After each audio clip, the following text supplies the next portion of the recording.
Well, good morning, everybody. I'm Jan Erickson from Stepping Aside, and welcome to As Above, So Below, a rune and tarot divination for Thursday, the 17th day of February 2022. Well, let's see. I hope everybody's doing well. I did remember to write down what Monday's runes and tarot cards were for reference today if we need it. Let's go ahead, though, and go over today's esoteric influences from the weekly post over on the blog. We have, with the 17th, we have an 8 numerology, so leadership, material recognition and achievement, strength. Let's see, Nauthiz was the rune for today. That was, and it may or may not be the one I draw here for the reading, but you never know. We've been doing some of that lately. Usually it's the Geomancy runes that are the same. But anyway, but last time Birkenau was also the rune for Monday, so, and that's what I drew for the reading. So anyhow, there was some synchronicity there. But with Nauthiz, it's a Norn rune of the future. It describes need or inner friction or fire, overcoming restriction, binding. Protection is another one. The Geomancy rune today is acquisitio, or gain. Also involves excessive behavior, inspiration, fortune. It means goal directed, and also it can also mean overconfidence. The sun's in Aquarius and the moon's in Virgo. On this crone moon day, yesterday was the full moon. It was beautiful out. I got some really cool pictures that I'm going to probably use for next week's, I'll use one of them for next week's esoteric influences. But anyway, you may be recognized for your diligent efforts today. Your self-confidence is strong and you inspire others with your ability to move around challenges and overcome restrictions that impact progress.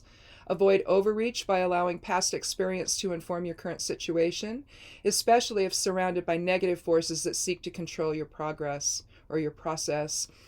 Realize that a superficial attitude will impact trust, while a more selfless contribution will benefit you in the long run. Share responsibilities when feeling limited by your circumstances, and consult with others who have more experience when challenges seem insurmountable.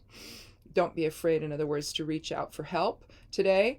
If an unexpected situation or opportunity arises, it may actually be a catalyst that allows you to move past experiences that have either prevented you from reaching your potential or from collaborating with others.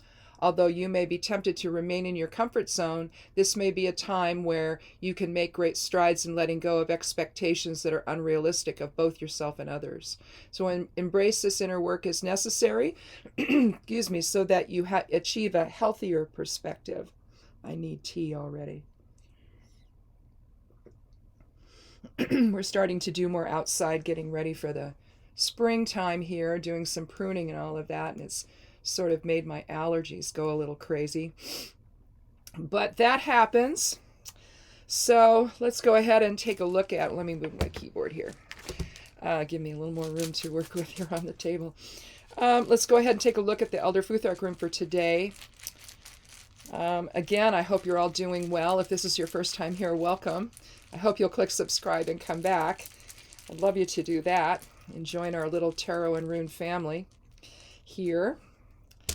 Let's see what we have. Oh, we have a Thala, which has to do with possessions and inheritance and tradition and loyalty. It's comprised of both Ingus and Gebo, which both are comprised completely by Kenaz, or the light of spirit. The top part would be the light of spirit turned inward, which with Ingus, that's the seed or the sudden release of energy into manifestation. And then Gebo below is the expression of that same light of spirit outward. And so this is about the experiences we bring back to source presence or the collective consciousness. So it would be in that regard, it would be thought to be like the Akashic record of our lives. But Athala is really about who we are collectively together, whether it's our family or the greater society or the unified presence of the soul of the Creator on earth.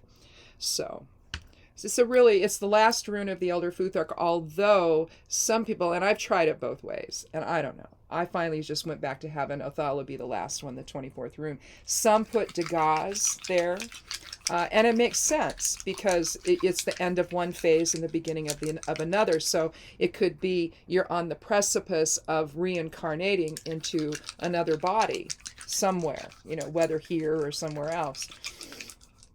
So let's take a look at the Geomancy Rune for the day. Well, looks like we're looking at Tristitia. And Tristitia it's about sadness and grief and loss and sorrow. It can also be, it indicates somebody's being secretive. It's one of the runes in geomancy that's considered evil, It can be condemnation. Let me find it here. I'll show you. I forgot to do that. But I tend to not see them that way. I don't see them in terms of being evil. I think it's more the idea of karma coming in. This is Tristitia here. So I think that if there may be an element of karma coming into feelings of loss, it could be that, the feelings of loss are more ego-based than say in response to something that's sad that's happened in your life. And so that might be what they're talking about, but there's no real way to know. It's just a thought I've had about it.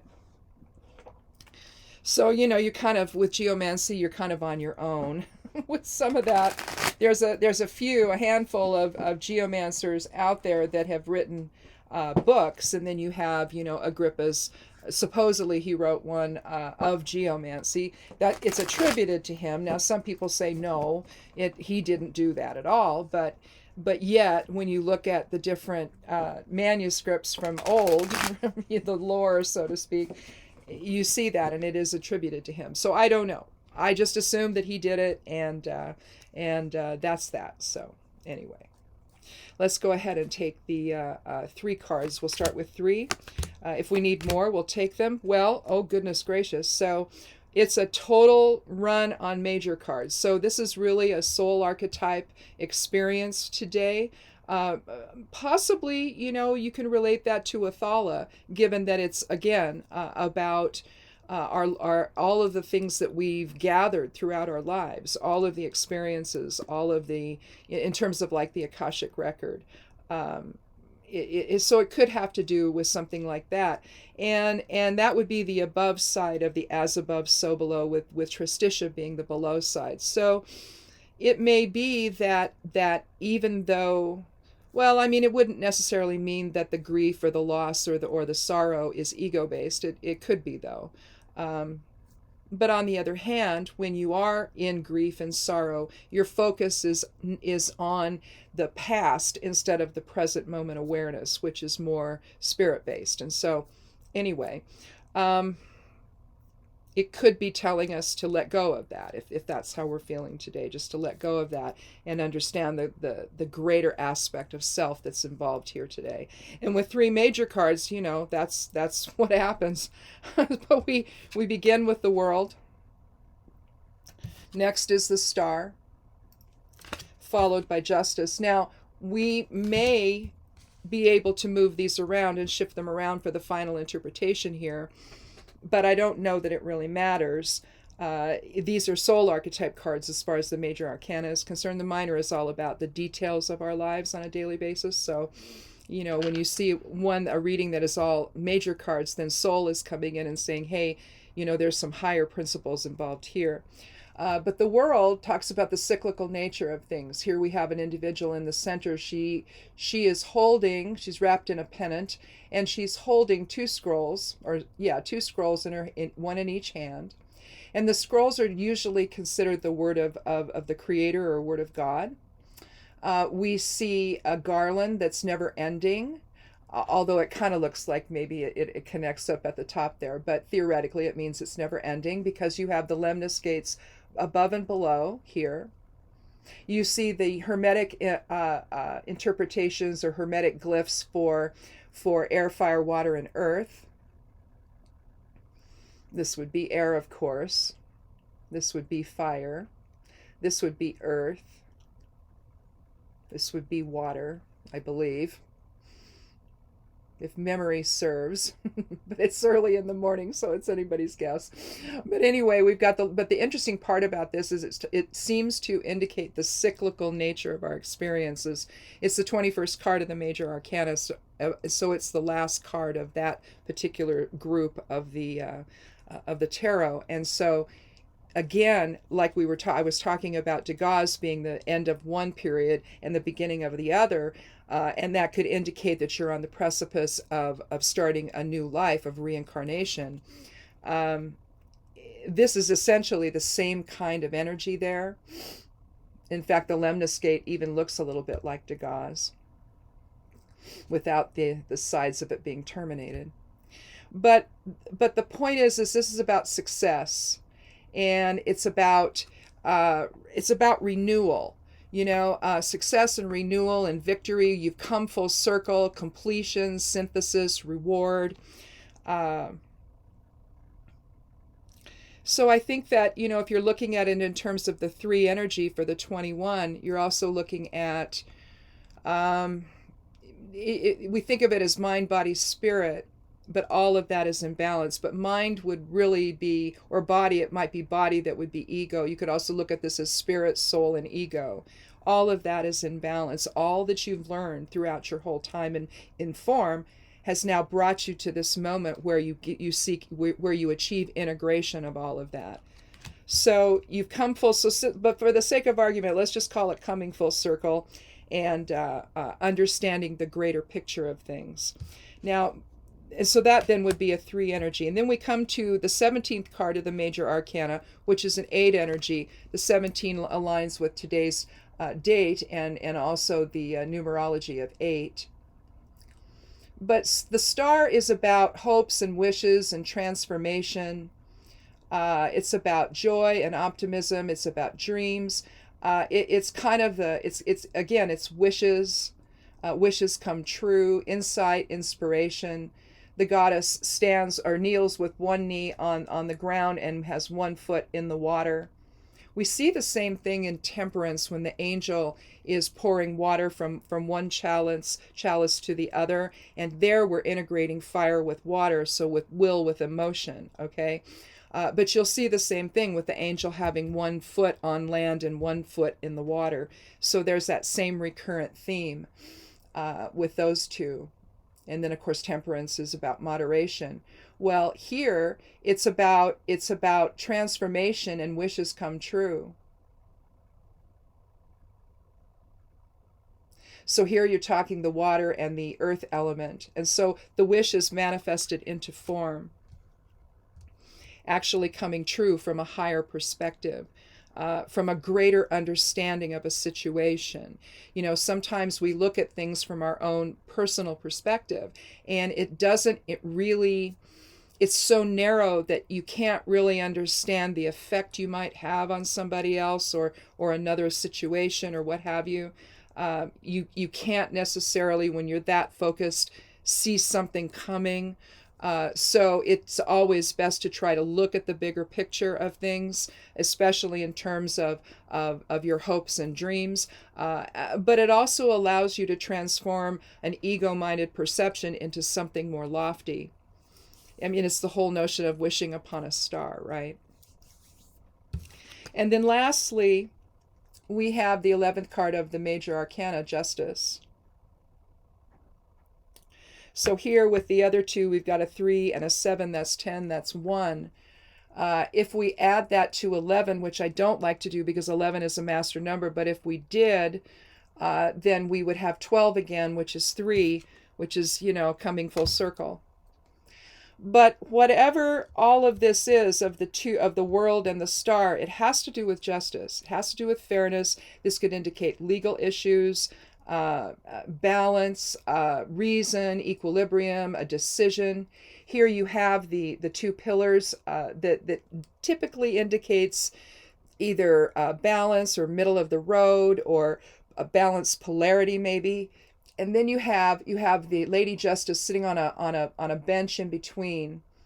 The red color for justice, it's about invoking justice, really.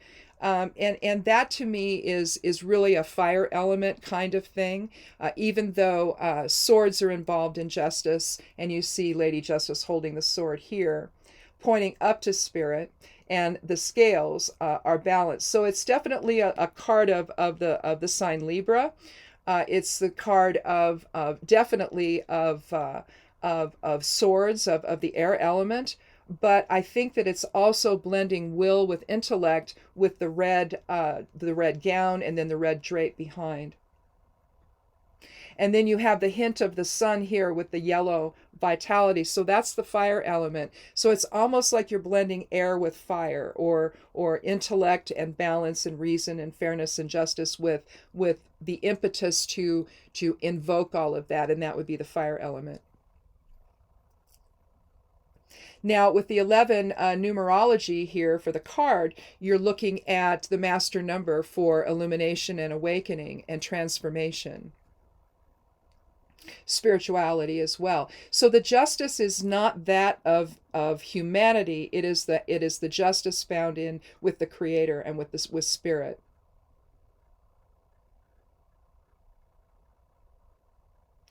But again, if this is talking, if the hopes and the wishes are about a just outcome of something so that you can come full circle and begin anew, then, maybe you have to be sure that your focus is kept lofty and that it's about the whole picture instead of about just what you want to have or what you want to achieve. It's really more about the greater whole, and that's where Othala comes in.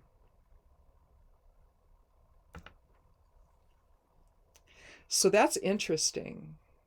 That's really interesting.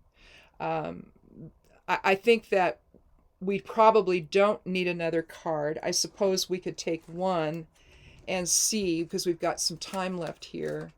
But I really think that this is the soul coming in and saying, well, whatever you're experiencing today, it's got to be held in terms of the greater good. You may want to do something that serves you, but maybe it impacts a greater group in a way that's not fair. I mean, that's where justice would come in. That's not just, that's not fair. Maybe you're wanting to take a shortcut to something that then impacts other people. And so that could be what it's about. I'm just sort of, kind of coming up with some ideas here. You'll have to decide whatever's going on in your life, how this applies. But if you're having trouble, if you're in the tristitia of it all and you're having trouble seeing things from a broader perspective, definitely the presentation of the three major cards, that's definitely telling you to get out of that ego mindset and get into spirit and understand that there could be more forces at work than you understand or realize, and that you need to broaden your focus. And you need to be in a position where you're not impacting others by the choices that you're making. If there's a bigger purpose involved that you are simply not aware of, you need to get above it all so that you can see that. And then maybe you can adjust what you're doing, so that you don't impact the group or impact, if it's a job or something this is talking about, maybe you're wanting to cut corners that are going to impact the outcome of what you're all trying to achieve. And maybe you got impatient or something or whatever. And so you have to see things. It's that type of energetic exchange that you're really looking at, I think, today.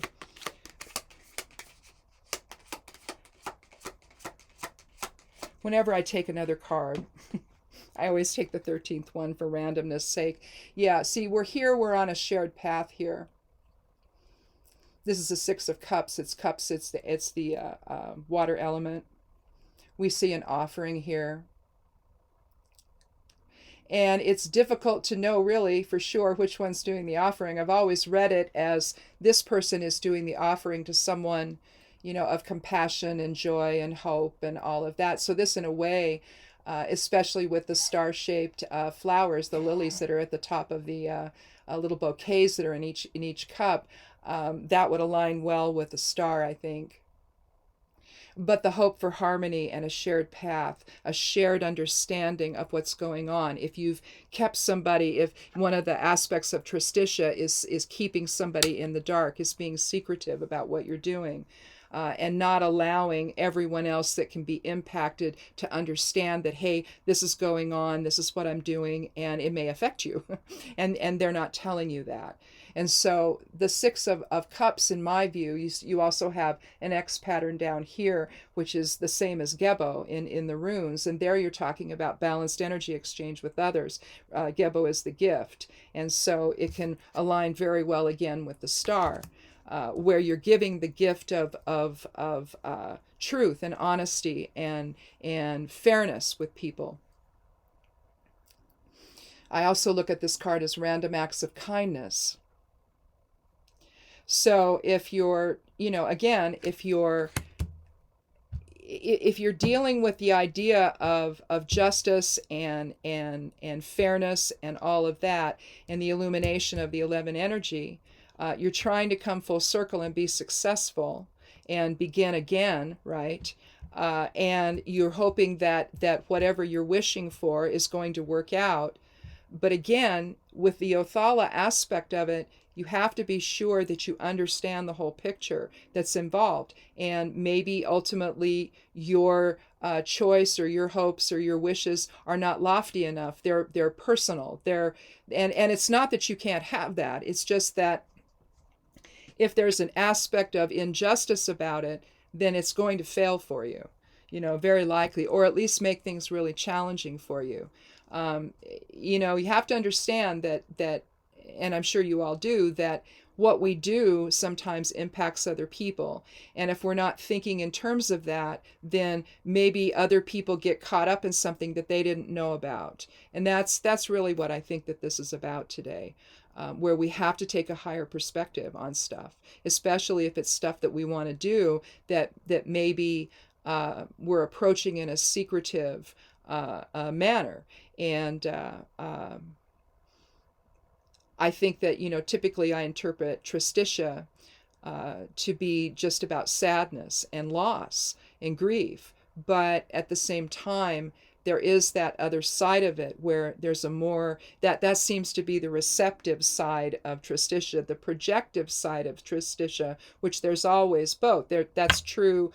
You see it in I don't usually do reversals in tarot. I just try to incorporate the whole idea of it into one, but if this were upside down, you would interpret it differently than right side up, and that also expresses the as above so below nature of the card, whether or not it's the lofty, receptive, from the void, from the goddess, spirit type of a response or perception, versus the projective or masculine side of things, which tends to be a little more jump in without really looking and understanding the bigger picture. So it just depends on how you want to see it. But with Tristitia, that other side of the coin, is a little bit more projective in nature, where you choose to be secretive, or you choose to be someone that can't be trusted to tell the truth about what you're doing.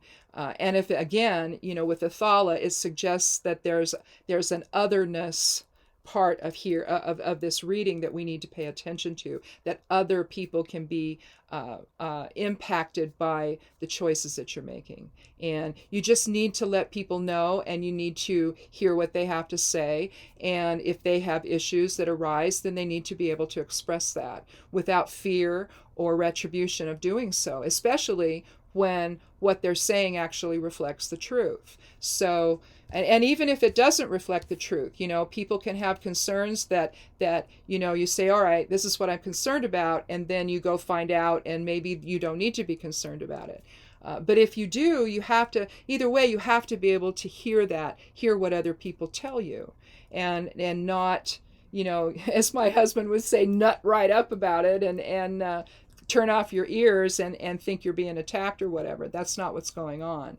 Again, this is higher self coming in and saying there are some bigger issues in play here today. And it's best to pay attention to that and let spirit guide or inform your perceptions and inform your choices. So Anyway, that's it. I'll look here at what our last on what Monday's was. We had the Six of Swords, the Magician, and the Hanged Man, along with Birkenau. And again, Birkenau suggests the greater picture, family. It suggests protection, bringing something to fruition. We had Conjunctio, which is joining in unity.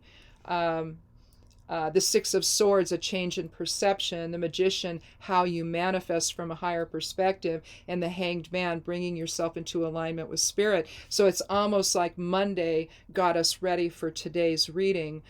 Whether or not it's connected any more than that, I don't feel that. I don't sense that. But it could be.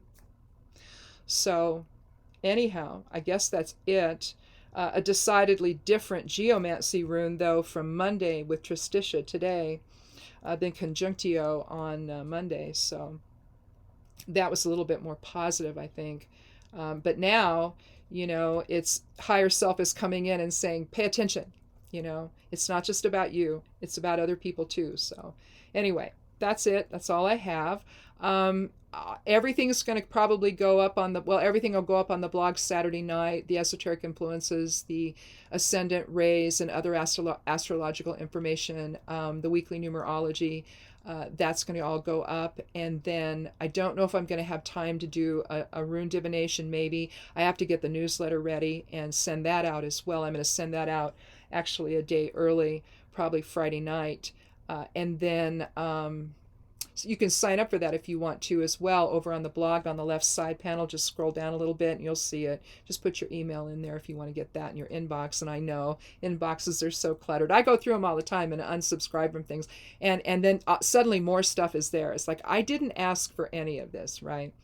So but you have to ask for my newsletter to go there. So anyway, and all the esoteric influences and some other stuff go in there from those posts for the week, just to have a comprehensive set of stuff you can look at for the whole week.